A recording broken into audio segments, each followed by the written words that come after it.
Oleh karena itu, tudingan bahwa kegiatan HTI telah menimbulkan benturan yang dapat mengancam keamanan dan ketertiban masyarakat serta membahayakan keuntungan NKRI adalah tudingan mengada-ada.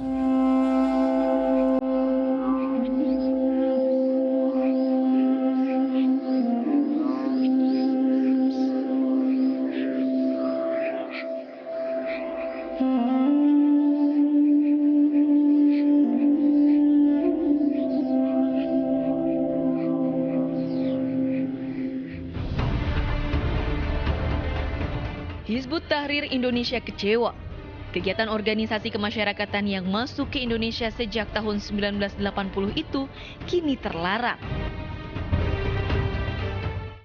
Pemerintah melalui Kementerian Koordinator Bidang Politik Hukum dan Keamanan tegas melarang HTI.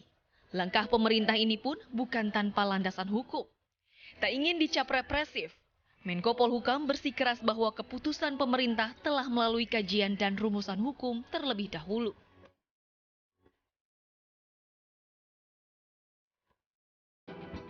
Terlebih, Undang-Undang Nomor 17 Tahun 2013 mengenai Ormas jelas mengatur tata cara penjatuhan sanksi bagi ormas pelanggar aturan.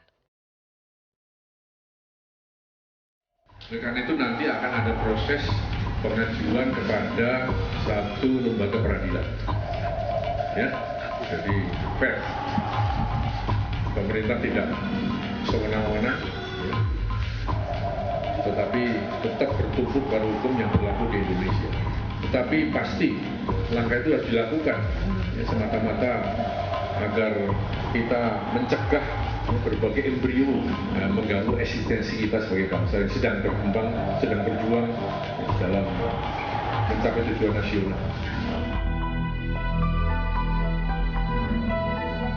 Selain dianggap tidak berkontribusi positif pada arah pembangunan bangsa, kebijakan pemerintah melarang Hizbut Tahrir Indonesia semata demi menjaga Pancasila. Lebih dari 70 tahun berdiri, marwah NKRI harus tetap berdiri.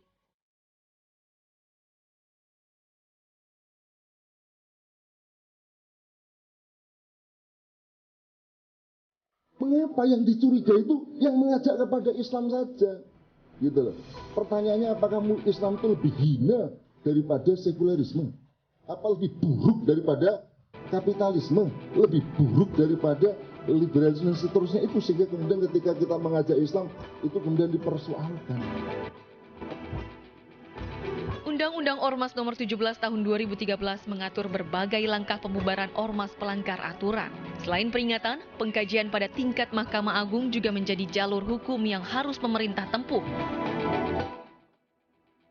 Kendati konsisten akan membubarkan dan melarang ormas pelanggar aturan, pemerintah menegaskan bahwa kebijakan tersebut bukan sebagai bentuk anti terhadap suatu kepercayaan.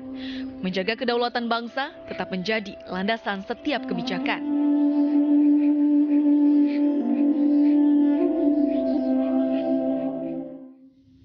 Pak Istri, kalau kita melihat Undang-Undang 17 tahun 2013, ormas itu dilarang untuk melakukan penghasutan, tidak boleh berbenturan dengan SARA. Nah, dari apa yang tertulis di undang-undang tersebut, di mana letak kesalahan Hizbut Tahrir, Bang Isra?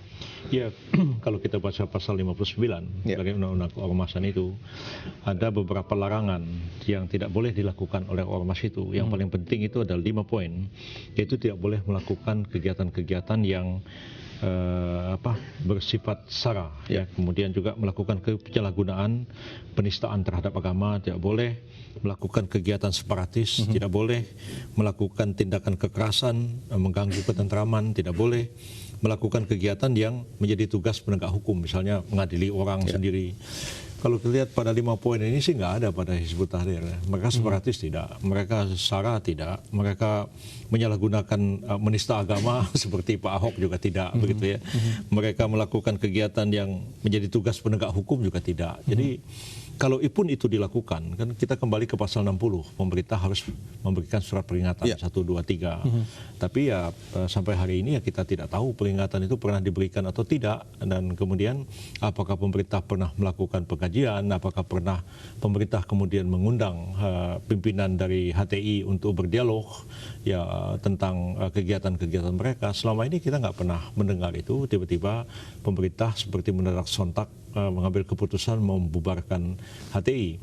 Memang di beberapa daerah ada kegiatan-kegiatan menolak atau menghalang-halangi kegiatan HTI dilakukan oleh Ansor atau lain-lain. Tapi saya tidak melihat itu menjadi sesuatu yang sangat serius ya, seperti misalnya pembakaran rumah ibadah yang terjadi di satu tempat, itu tidak terjadi. Jadi masih ada riak-riak, tapi kok tiba-tiba pemerintah mengambil keputusan untuk membubarkan, apalagi dikaitkan ini bertentangan dengan Pancasila. Siapa yang bisa menilai bertentangan dengan Pancasila itu atau tidak? Sementara undang-undang sendiri sudah menjelaskan bertentangan dengan Pancasila itu kalau dia ateis atau dia Marxis, dia komunis begitu. HTI jelas tidak ateis, jelas tidak mungkin mereka komunis. Jadi jangan sampai pemerintah sekarang ini kembali seperti pemerintah Orde Baru dulu ya, menjadi penafsir Pancasila. Soalnya Pancasila itu monopolinya pemerintah, apalagi pemerintah misalnya mengatakan Pancasila itu yang 1 Juni 45 itu kan akan menimbulkan satu problematik juga ya. Secara akademik itu diperdebatkan, apalagi secara politik gitu. Bagaimana dengan alasan pemerintah yang menyatakan ada, tadi Pak Wiranto sempat mengatakan untuk mencegah adanya embrio kemungkinan adanya perpecahan, disintegrasi dan lain sebagainya, Bang Isrul? Kalau itu sebenarnya banyak organisasi-organisasi walaupun OTB ya, organisasi tanpa bentuk seperti yang bersifat separatis ya, seperti yang ada di Papua, ada di tempat-tempat lain, yang terang-terangan bicara tentang keinginan untuk memisahkan diri dari Republik Indonesia. Kita tidak melihat ada satu langkah pasti, langkah konkret tegas dari pemerintah menindak mereka. Kadang-kadang malah sudah membakar bendera RI, mengibarkan bendera lain, melakukan upacara ulang tahun kemerdekaan mereka. Itu tidak ditindak, padahal kalau dilihat dari segi undang-undang keormasan ini jelas-jelas itu merupakan satu gerakan separatis. Jadi Hizbut Tahrir ini saya pikir banyak juga misunderstanding, atau mungkin juga mereka belum menjelaskan secara gamblang detail, ya. Saya sendiri pun belum tahu juga, misalnya ya, saya ketua partai Islam juga, tapi ya partai kami itu warisan dari Partai Masyumi yang dari dulu mereka paling depan membela NKRI ini, bahkan tidak secara politik tapi juga tidak saja secara politik, bahkan mereka membentuk tentara Hizbullah dan tentara Sabilillah pada waktu itu untuk melawan Belanda. Bahkan kita tahu ketika negara kita oleh Van Mock dipecah belah menjadi negara-negara kecil, ya Muhammad Natsir menyampaikan mosi integral di parlemen membentuk kembali negara kesatuan Republik Indonesia.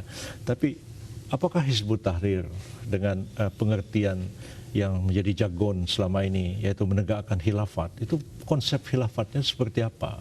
Ya, apakah ingin seluruh dunia Islam ini di bawah satu pemerintahan khilafat? Lantas bagaimana eksistensi dari negara-negara Muslim yang ada? Ya, Malaysia, Iran, Pakistan, negara-negara Muslim di Timur Tengah, itu mau diapain? Nah, itu kan mesti dijelaskan secara gamblang supaya tidak menimbulkan salah paham terhadap jargon dari HTI itu sendiri. Apakah Bang Isrul melihat adanya standar ganda dari pemerintah dalam menerapkan undang-undang ormas ini? Tadi Bang Isrul sempat menyinggung adanya OTB yang ada di Papua maupun di tempat lain yang jelas-jelas ingin memisahkan diri dari NKRI. Ya, memang kalau OTB itu dia tidak terdaftar. Jadi kalau membubarkan sesuatu yang tidak terdaftar kan susah. Betul. Ya. Tapi seperti HTI ini sejak 4 tahun yang lalu kalau tidak salah mereka sudah mendapatkan status Badan hukum. perkumpulan, ya Vereniging bahasa Belandanya dulu, yang berstatus badan hukum, dan itu sudah terdaftar di Kementerian Hukum dan HAM. Jadi kalau ada dirjen mengatakan bahwa mereka tidak terdaftar di Kementerian Dalam Negeri, ya kalau undang-undang keormasan yang lama memang begitu. Undang-undang keormasan yang baru ini kalau dia sudah diberikan status badan hukum, dia tidak perlu mendaftar ke Kementerian Dalam Negeri, yang tidak berbadan hukum yang mendaftar ke Kementerian Dalam Negeri. Jadi tidak ada salahnya pada HTI itu. Jadi kalau sekarangnya pemerintah itu memutuskan untuk membubarkan, ya ini tidak saja persoalan hukum tapi juga berimbas kepada persoalan-persoalan politik, ya terutama di kalangan umat Islam. Akan timbul kesan, kenapa sih kalau satu organisasi berbau Islam atau mempunyai komitmen terhadap Islam kok begitu mudah dicurigai, begitu mudah dihalang-halangi, sementara yang kelompok-kelompok kiri yang embrio dari komunisme yang justru sebenarnya punya landasan kuat untuk diberantas, malah pemerintah bersikap mentolerir mereka. Jadi timbul pertanyaan, ini pemerintah ini mau kemana sebenarnya arahnya? Mau Pancasila ya harus mengakomodasi semua kekuatan kecuali yang bertentangan dengan Pancasila itu sendiri, atau memang ini juga merupakan bagian dari kegiatan yang sebenarnya ingin memerangi kekuatan politik Islam? Itu menjadi tanda tanya juga. Baik, nanti kita akan lebih perdalam itu lagi Bang, termasuk apakah Abang bersedia jika diminta oleh HTI sebagai lawyer ketika masuk ke pengadilan. Dan pemirsa, iTalk akan segera kembali sesaat lagi.